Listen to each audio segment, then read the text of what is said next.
On est le jour 7 de la série de Bible Study, toujours dans le livre de Matthieu.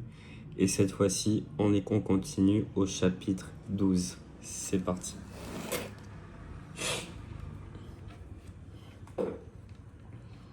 Les épis arrachés, chapitre 12.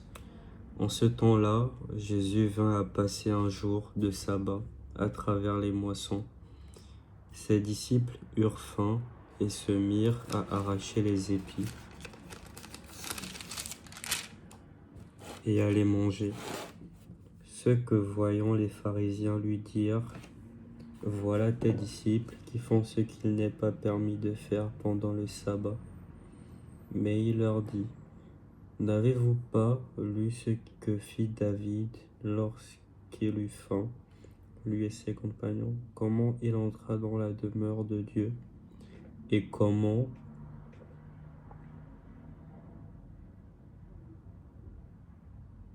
ils mangèrent les pains d'oblation qu'il ne lui était pas permis de manger, ni à ses compagnons, mais aux prêtres seuls. Ou n'avez-vous pas lu dans la loi que le jour du sabbat, les prêtres dans le temple violant le sabbat sans être en faute? Or, je vous le dis, il y a ici plus grand que le temple.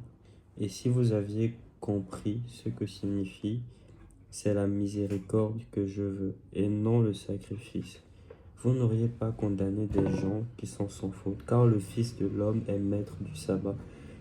Guérison d'un homme à la main sèche. Parti de là, il vint dans leur synagogue, et voici un homme qui avait une main sèche. Et ils lui posèrent cette question: est-il permis de guérir le jour du sabbat, afin de l'accuser? Mais il leur dit: quel sera d'entre vous l'homme qui aura une seule brebis, et si elle tombe dans un trou, le jour du sabbat n'ira la prendre et la relever? Or, combien un homme vaut plus qu'une brebis? Par conséquent, il est permis de faire une bonne action le jour du sabbat. Alors il dit à l'homme: entends ta main. Et tends ta main. Il l'étendit, et elle fut remise en état, saine comme l'autre.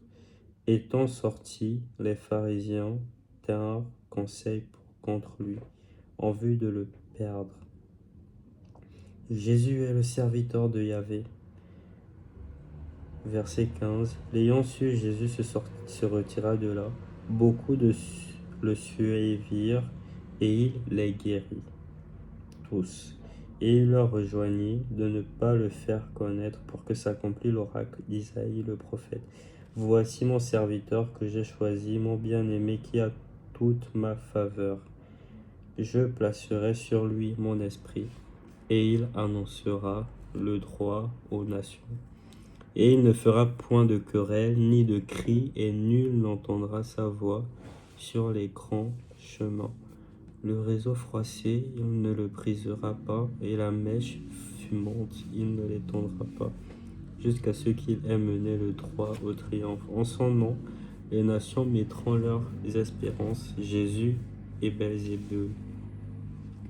Alors on lui présenta un démoniaque aveugle et muet, et il le guérit, si bien que le muet pouvait parler et voir. Frappé de stupeur, toutes les foules disaient: celui-là n'est-il pas le fils de David? Mais les pharisiens, entendant cela, dirent: celui-là n'expulse les démons que par Belzéboul, le prince des démons. Connaissant leurs sentiments, il leur dit: tout royaume divisé contre lui-même court à la ruine, et nulle ville, nulle maison divisée contre elle-même ne saurait se maintenir. Or, si Satan expulse Satan, il s'est divisé contre lui-même. Dès lors, comment son royaume se maintiendra-t-il? Et si moi, c'est par Belzébul que j'expulse les démons, par qui vos adeptes les expulsent-ils? Aussi seront-ils eux-mêmes vos juges. Mais si c'est par l'Esprit de Dieu que j'expulse les démons, c'est donc que le royaume de Dieu est arrivé jusqu'à vous. Ou encore, comment quelqu'un peut-il pénétrer dans la maison d'un homme fort et s'emparer de ses affaires? Et il a d'abord ligoté cet homme fort, et alors il pillera sa maison.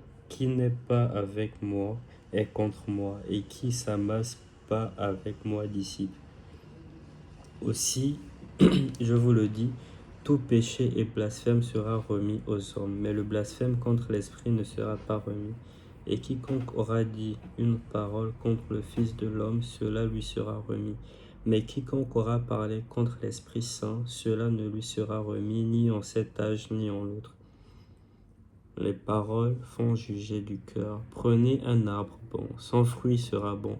Prenez un arbre gâté, son fruit sera gâté. Car c'est au fruit qu'on reconnaît l'arbre. Engeance de vipère. Comment pourriez-vous tenir un bon langage alors que vous êtes mauvais? Car c'est du trop plein du cœur que la bouche parle. L'homme bon de son bon trésor tire des bonnes choses, et l'homme mauvais de son mauvais trésor en tire de mauvaises. Or, je vous le dis, de toute parole sans fondement que les hommes auront proférée, ils rendront compte au jour du jugement. Car c'est d'après les paroles que tu seras justifié, et c'est d'après tes paroles que tu seras condamné. Le signe de Jonas. Alors quelques-uns des scribes et des pharisiens prirent la parole et lui dirent: Maître, nous désirons que tu nous fasses voir un signe. Et il leur répondit: Génération mauvaise et adultère, elle réclame un signe, et de signe, et il ne lui sera donné que le signe du prophète Jonas. De même, en effet, que Jonas fut dans le ventre du monstre marin durant 3 jours et 3 nuits, de même le Fils de l'homme sera dans le sein de la terre durant 3 jours et 3 nuits. Les hommes de Ninive se dresseront lors du jugement avec cette génération, et ils la condamneront, car ils se repentirent à la proclamation de Jonas. Et il y a ici plus que Jonas. La reine du Midi se lèvera lors du jugement avec cette génération, et elle la condamnera, car elle vint des extrémités de la terre pour écouter la sagesse de Salomon. Et il y a ici plus que Salomon. Retour offensif de l'esprit impur. Lorsque l'esprit impur est sorti de l'homme, il erre avec des lieux arides en quête de repos, et il n'en trouve pas. Alors il dit: Je vais retourner dans ma demeure, d'où je sortis. Étant venu, il le trouve libre, balayé, bien en ordre. Alors il s'en va prendre avec lui 7 autres esprits plus mauvais que lui. Ils reviennent et y habitent. Et l'état final de cet homme devient pire que le premier. Ainsi en sera-t-il également de cette génération mauvaise. La vraie parenté de Jésus. Comme il parlait encore aux foules, voici que sa mère et ses frères se tenaient dehors, cherchant à lui parler. Quelqu'un lui dit: Voici ta mère et tes frères qui se tiennent dehors et cherchent à te parler. À celui qui l'en informait, Jésus répondit: Qui est ma mère et qui sont mes frères?